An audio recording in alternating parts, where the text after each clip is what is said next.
Hi folks, Andy Fyon here, Rambles with Robin and Ruby. I'm going to share with you in this first video of the 2023 travel season our first week, May 14 to May 28, when we traveled from Ottawa to Sibbald Point Provincial Park, located northeast of Toronto.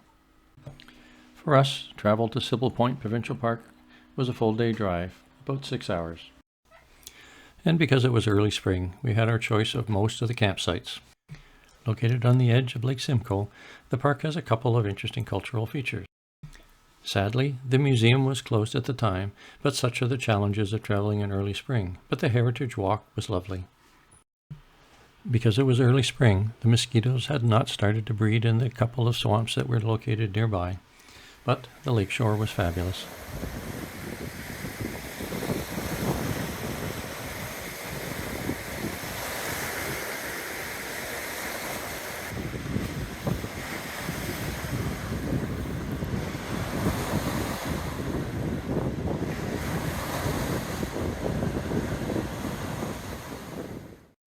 And for those with children, the playground was fabulous as well.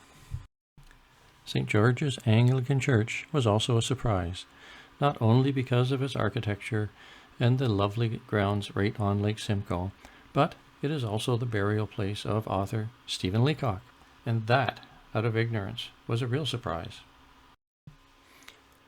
Access to the church and the cemetery, which lie outside the provincial park, is relatively easy. It's about a 5-minute walk through the provincial park to the church grounds. It's well worth the visit.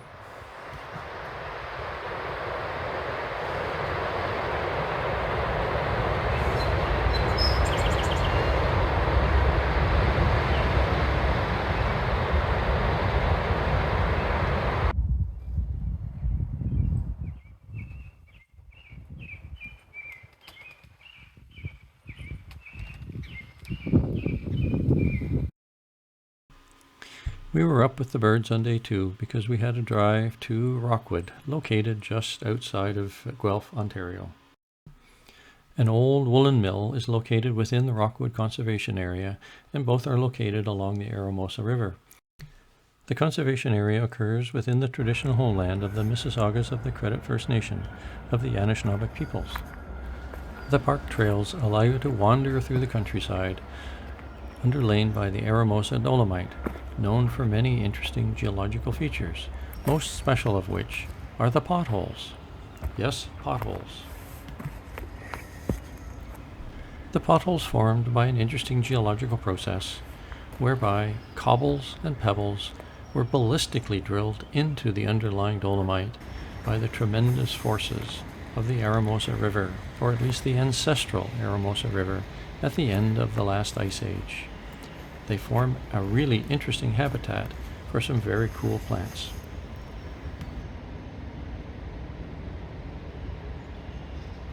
The uncommon green spleenwort fern occupies many of the pothole features.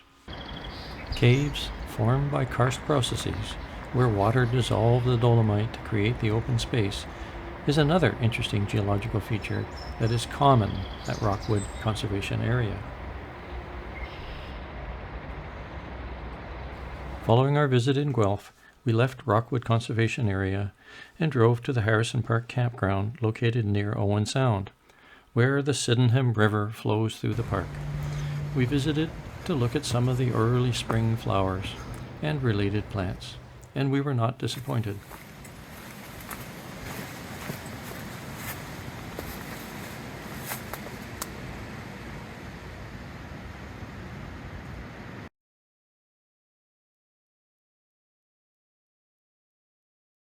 One of my favorite non-vascular plants is liverwort, which is one of the earliest plants to have colonized the terrestrial part of the Earth about 470 million years ago. That's a long time ago.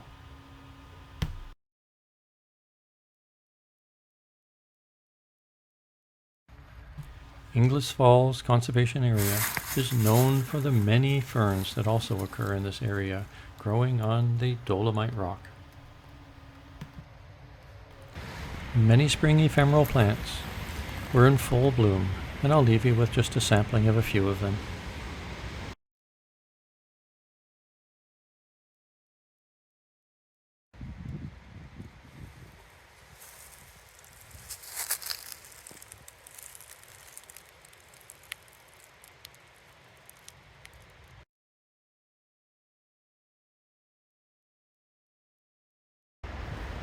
Spring in the hardwood forest of this part of Ontario never ceases to deliver surprises.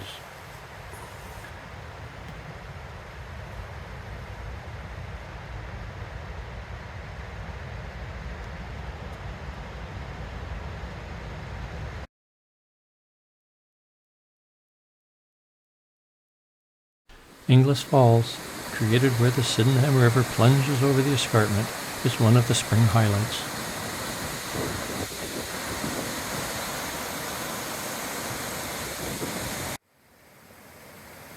Beyond the waterfalls, the Sydenham River flows with determination towards Georgian Bay.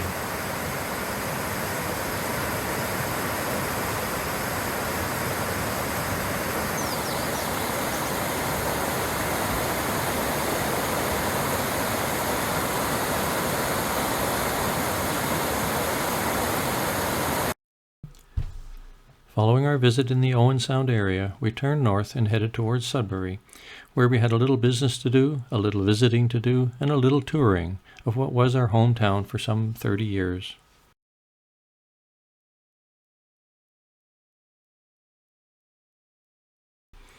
Following an overnight visit in Sudbury, we then turned west and headed towards Iron Bridge, where we stayed overnight before heading north to Chapleau and Wawa. Once headed north, it was clear that the trees had not leafed out yet, and we were in fact headed back in time.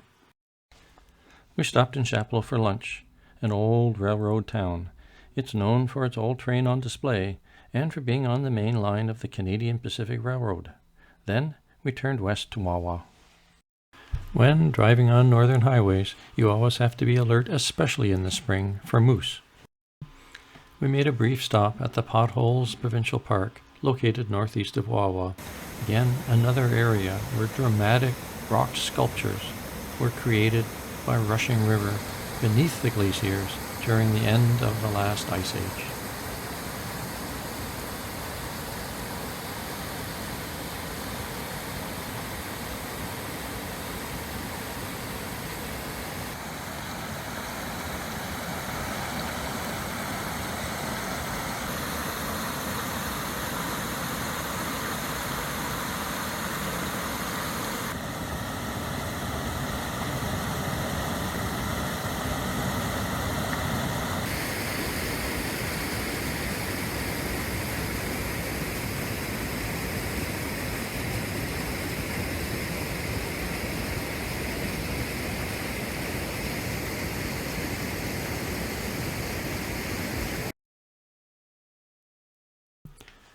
Once we arrived at Wawa, we stayed at the Wawa RV Resort and Campground.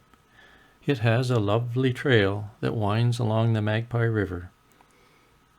In fact, we liked the area so much that we stayed an extra day to hike in the region.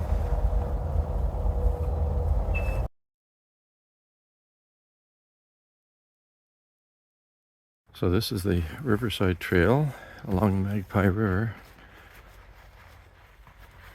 I joined it at the Wawa RV Resort and Campground. Quite lovely. Lots of white spruce, balsam. Lots of trailing arbutus and bunchberry on the substrate, on the ground.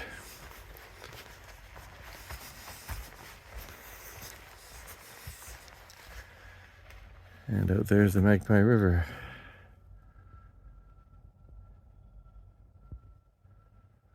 So that brings us to the end of week 1.